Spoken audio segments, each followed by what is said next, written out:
और बात प्रयागराज महाकुंभ की, जहां आतंकी धमकी के बीच योगी की फोर्स तैनात है और बिल्कुल अलर्ट मोड पर है। किसी भी आतंकी गतिविधि को रोकने के लिए सीक्रेट पुलिस के जवान खुफिया भेष बनाकर महाकुंभ में तैनात रहेंगे। आतंकी अघोरी या संत के भेष में महाकुंभ में दाखिल हो सकते हैं। ऐसे में सीक्रेट फोर्स भगवा भेष में संतों के बीच तैनात रहेगी। यूपी पुलिस की स्पेशल टुकड़ी सीक्रेट एजेंट की तरह काम करने वाली है।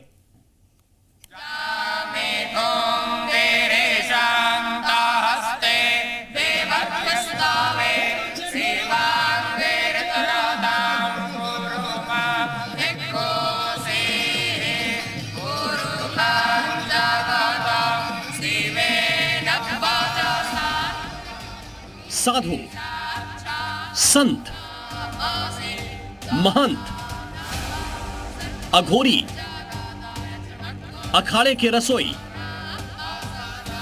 प्रयागराज के संगम तट पर लगे महाकुंभ में इनमें से कोई भी यूपी पुलिस का जाबाज हो सकता है। भगवा कपड़े पहने, चेहरे पर भभूत लगाए, जटा लहराए स्पेशल फोर्स के कमांडो भी हो सकते हैं,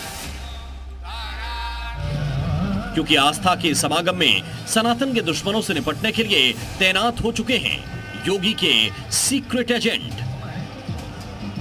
जी हां, महाकुंभ में सीएम योगी की सीक्रेट फोर्स ने सुरक्षा घेरा तैयार कर लिया है।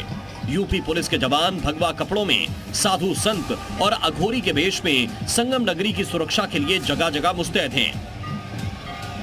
दरअसल ठीक 10 दिन बाद प्रयागराज संगम की धरती पर सनातन का सबसे बड़ा समागम होने जा रहा है, मगर खुफिया एजेंसियों से लगातार इनपुट मिल रहा है कि आतंकी महाकुंभ में साधु संत और अघोरी के भेष में शामिल हो सकते हैं और अपने नापाक मंसूबों को अंजाम देने की कोशिश कर सकते हैं। लिहाजा इन दहशतगर्दों से निपटने के लिए यूपी पुलिस ने खुफिया प्लान तैयार करते हुए स्लीपर सेल का गठन किया है, यानी बहुरूपीय आतंकियों का उन्हीं के अंदाज में खात्मा किया जाएगा। इसके तहत महाकुंभ में सीक्रेट पुलिसकर्मी तैनात होंगे जो भगवा वस्त्र पहनकर संतों के बीच में रहेंगे और किसी भी अनहोनी के लिए हर पल एक्टिव रहेंगे। साथ ही भीड़ भाड़ वाले इलाके और अखाड़े के पंडाल में भी ये सीक्रेट पुलिस फोर्स मौजूद रहेगी।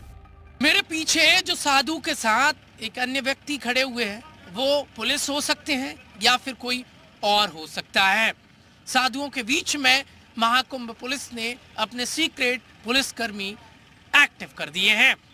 इंटेलिजेंस की रिपोर्ट के आधार पर यह सूचना है कि साधु या फिर भगवा के वेश में कोई अखाड़ों में खलल डालने वाला आ सकता है, इसीलिए इन अखाड़ों के बीच में सीक्रेट पुलिस एक्टिव है। हालांकि महाकुंभ में किसी भी स्थिति से निपटने के लिए प्रशासन की तरफ से पूरी तैयारी की गई है। चाहे आतंकी हमला हो या कोई और खतरा, महाकुंभ के प्रहरी हर हालात से निपटने के लिए तैयार हैं। पूरे महाकुंभ में सीसीटीवी कैमरों से लेकर एंटी ड्रोन सिस्टम भी तैनात किया गया है।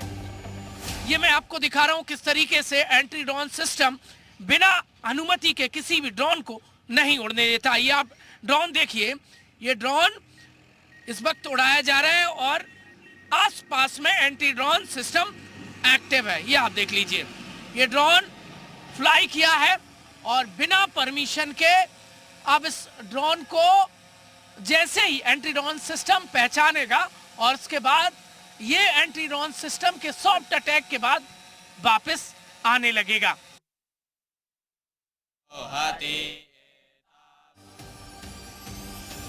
महाकुंभ क्षेत्र में संत के भेष में पुलिस एक्टिव है। कोई महंत का शागिर्द बना है तो कोई रसोइया, तो कोई पुलिसकर्मी खुद संत बनकर संतों के बीच में है, तो कोई अघोरी बनकर अघोरियों के बीच रह रहा है। इतना ही नहीं, खबर तो यह भी है कि प्रयागराज महाकुंभ में आतंकी ज्यादा नुकसान पहुंचाने के लिए केमिकल, बायोलॉजिकल, रेडियोलॉजिकल और न्यूक्लियर वेपन का इस्तेमाल कर सकते हैं। ऐसी आपात स्थिति में क्या प्लान ऑफ एक्शन होगा और पीड़ितों को कैसे मदद पहुंचाई जाएगी, इसके लिए भी महाकुंभ में स्पेशल टीम तैयार है। Stand for chemical, biological, radiological या न्यूक्लियर एक्सप्लोजिव जो होते हैं, अगर उनसे रिलेटेड कुछ भी ऐसा कुंभ मेला में होता है तो प्राइमरी रिस्पॉन्डर्स, तो वहाँ पे जो एनडीआरएफ, एसडीआरएफ की टीम्स होती हैं, जो वहाँ पे डिप्लॉयड स्टेट हेल्थ के टीम्स हैं, वो सब बेसिक मैनेजमेंट करेंगे। और वहाँ से पेशेंट जब हमारे पास आएगा तो हमने यहाँ पे एक CBRNE डेडिकेटेड वार्ड बनाया हुआ है। एक हमारा उसका डिकंटामिनेशन सेंटर अभी बना रहे हैं, वो अंडर प्रोसेस है, कुछ दिनों में तैयार हो जाएगा।